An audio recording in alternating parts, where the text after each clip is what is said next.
Bonsoir, bonjour et bienvenue pardon, je commence déjà à bafouiller, pour la carte conseil en 5 minutes pour la journée de demain, jeudi 6 mai 2021.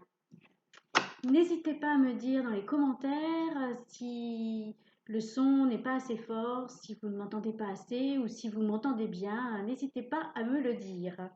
Aujourd'hui, la carte conseil sera tirée depuis l'Oracle du monde de Émilie de Dieu. C'est parti.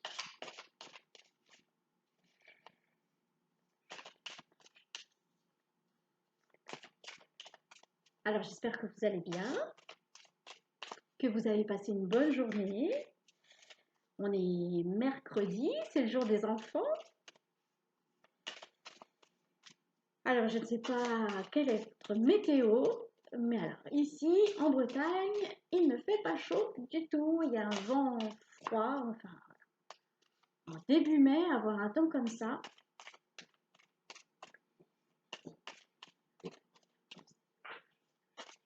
Ah, excusez mon chat, qui fait des bruits étranges. Elle vient de... Je vais faire pause. Excusez-moi. Elle a mangé trop vite. Et en plus, comme c'est un chat plutôt angora, elle a beaucoup de poils qui la dérangent. Bon, ben, j'espère que ça va aller. Oui, ça a l'air. Bon, ben, la carte ne veut pas sortir. Donc, je vais couper le jeu parce qu'elle ne veut pas sortir, elle ne veut pas sortir. Voilà, c'est comme ça.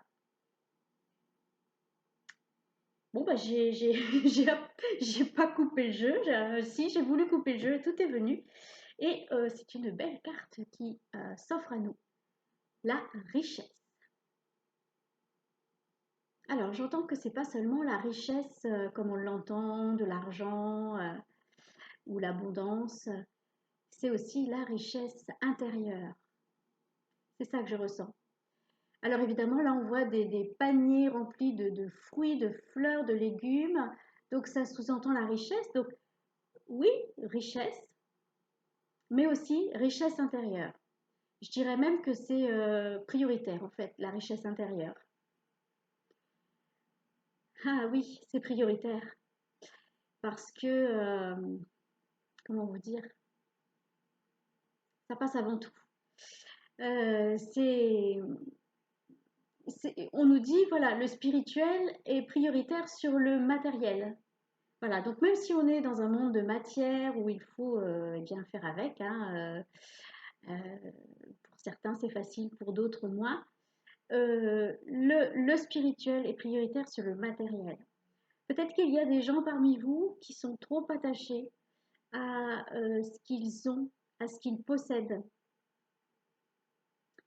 Peut-être que voilà, c'est très très important qu'ils n'arrivent pas à jeter des affaires, ou, voilà, quand je parle de jeter, donc des affaires qui ne servent plus, qui ne sont plus bonnes à rien, ou alors à les donner quand les personnes en ont trop.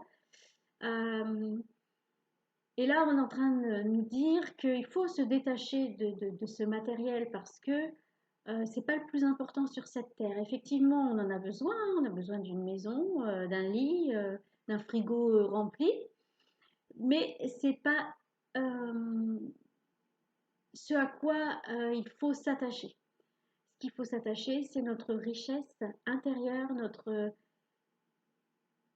richesse spirituelle, et la cultiver et la faire bah, comme un champ, hein. On cultive un champ de légumes et ben, vous avez beaucoup de légumes, et ben là c'est pareil. Notre richesse intérieure et notre richesse spirituelle, on se doit de la cultiver et de la faire se développer. Voilà le joli message d'aujourd'hui. Donc, se détacher du matériel pour s'attacher plus à des valeurs spirituelles, des valeurs morales. Alors attention, hein, pas des croyances limitantes. Vous savez qu'une croyance limitante, eh ben, comme son nom l'indique, elle nous limite. Donc, est-ce que j'ai un exemple? Est-ce que j'ai un exemple? Je n'ai pas d'exemple qui me vient à l'esprit, mais quand vous avez des valeurs, faites attention que ce ne soient pas des croyances limitantes, c'est-à-dire des choses qui vous enferme dans quelque chose alors qu'il faut toujours avoir l'esprit ouvert, l'esprit dans l'acceptation que nous ne sommes pas tous pareils, que nous ne voyons pas les choses de la même manière, que nous ne les percevons pas de la même manière parce que il peut se passer un événement et vous allez mettre 10 personnes devant et les 10 personnes vont remarquer 10 choses différentes, vont les vivre de 10 manières différentes. Donc voilà. Écoutez, j'espère que j'ai été claire. Excusez cette vidéo un peu bizarre, interrompue comme ça. Je vous souhaite de cultiver avec amour vos richesses intérieures et je vous souhaite le meilleur. À bientôt.